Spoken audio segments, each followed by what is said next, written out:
Personal Finance. Part 1. All right, let's just start with this. Nobody grows up wanting to learn personal finance. No kid is like, when I grow up, I want to understand compound interest and expense tracking. No, we all grow up wanting money, and then somehow we wake up as adults and realize, oh, nobody explained how money actually works. And now here we are, watching a YouTube video, probably while eating something we bought on sale but didn't actually need. Hi, welcome. You're in the right place. Let's talk about personal finance. And before you click away, let me promise you something. This is not going to be one of those just stop buying lattes and you'll be rich lectures.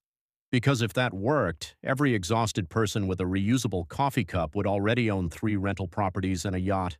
They don't, and neither do I.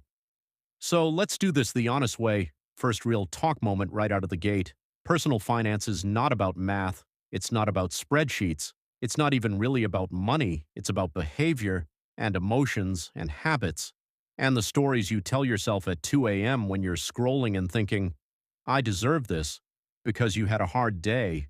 And listen, you probably did have a hard day, but Amazon does not care about your hard day. Amazon only cares about your card number. So let's rewind.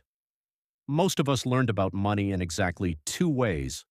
1, by watching our parents stress about it, or 2, by not watching our parents talk about it at all, and both of those mess you up in very specific ways.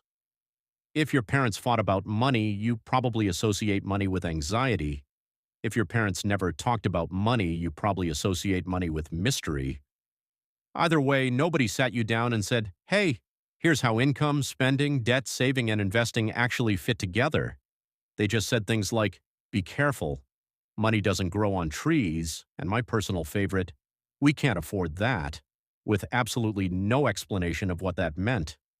Couldn't afford it as in, we are broke, or couldn't afford it as in, we could technically buy this, but then everything would fall apart in 3 months. Those are very different situations, but no one clarified. So you grew up, you got a job, you started making money, and suddenly everyone expected you to know what to do. Spoiler alert, you didn't, and that's not your fault. Here's the thing nobody tells you. Money feels fake now. It really does. Most of us don't physically see money anymore. It's numbers on a screen, it's taps, it's swipes, it's auto payments quietly draining your account like a polite vampire. You don't feel the pain the way people used to. Back in the day, if you spent too much money, you ran out of cash, like physically. Now, your card just keeps working until it suddenly doesn't. And that moment, and when your card declines and you look around like, is anyone watching? That is a core adult trauma. So let's talk about why personal finance feels overwhelming. Because it's not because you're bad at money, it's because the system is designed to be confusing. Banks make money when you don't understand fees. Credit card companies make money when you don't understand interest. Companies make money when you buy things emotionally instead of intentionally.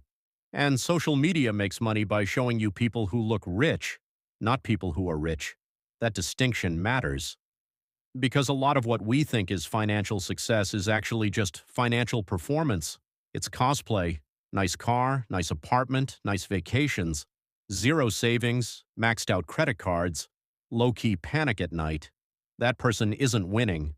They're surviving loudly. And here's where the sarcasm kicks in. We live in a world where someone can post, grind now, relax later, while relaxing now on credit.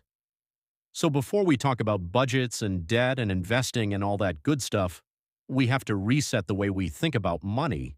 Because if your mindset is broken, every strategy will eventually fail. No budget will save you. You'll just find creative ways to ignore it. You'll be like, oh wow, I'm doing great this month, while conveniently forgetting about that annual subscription that hits next week like a jump scare. So here's the foundation. Money is a tool. That's it. It's not a scorecard for your worth as a human. It's not proof that you're smart or lazy or successful or failing at life. It's a tool. A hammer can build a house or smash your thumb. Money is the same. And the goal of personal finance is not to be rich. Hot take.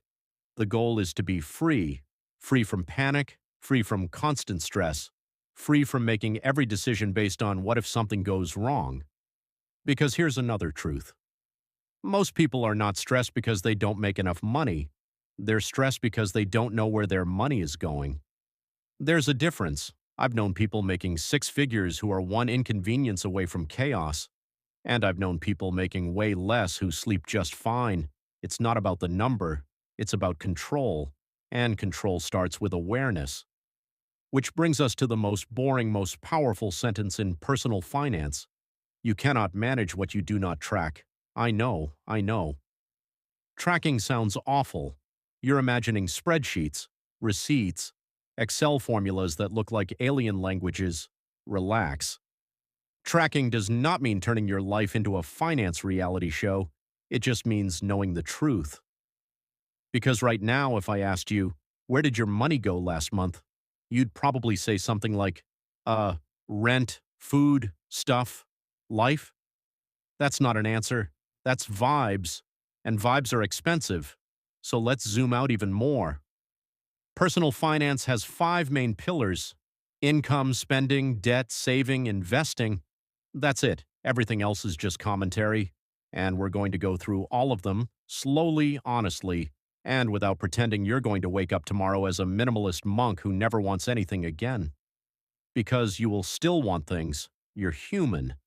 The goal isn't to stop wanting things. The goal is to stop wanting things that wreck your future. Big difference. But before we go there, we need to talk about income. Because nobody likes to admit this, but income matters. You cannot budget your way out of a poverty-level income forever. You can be smart, you can be disciplined, you can be frugal. But at some point, math is math. So here's the uncomfortable truth.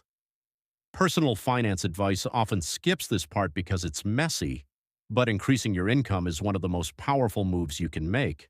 Not grinding yourself into dust. Not working 3 jobs until you forget your own name, but being intentional, negotiating, learning skills that pay more, switching roles, side hustles that don't ruin your life, and we'll talk about that later. For now, just know this. You are not bad with money if your income barely covers survival. You're just operating with limited oxygen, but even with limited oxygen, you still need to stop punching holes in the tank. Which brings us to spending. Ah, yes, the spicy part. Spending is where all the guilt lives, and I want to kill the guilt right now. Spending money is not immoral. Spending money on things you enjoy is not a failure. The problem is unconscious spending, money leaving your life without your permission. That's the issue, because every dollar you spend is a vote, not a moral vote, a priority vote. You're saying, I want this more than I want other options later. And if you're cool with that, great.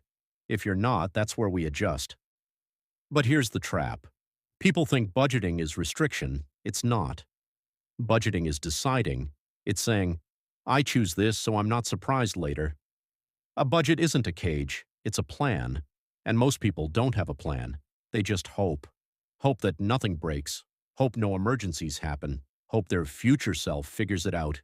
Future you is tired. Stop dumping problems on them. All right, pause. We've covered a lot already, and we haven't even touched debt, savings, or investing yet. Because this first part is about rewiring how you think. If you only take one thing from this entire video series, let it be this. Money clarity beats money hacks every time. You don't need a perfect system, you need an honest one.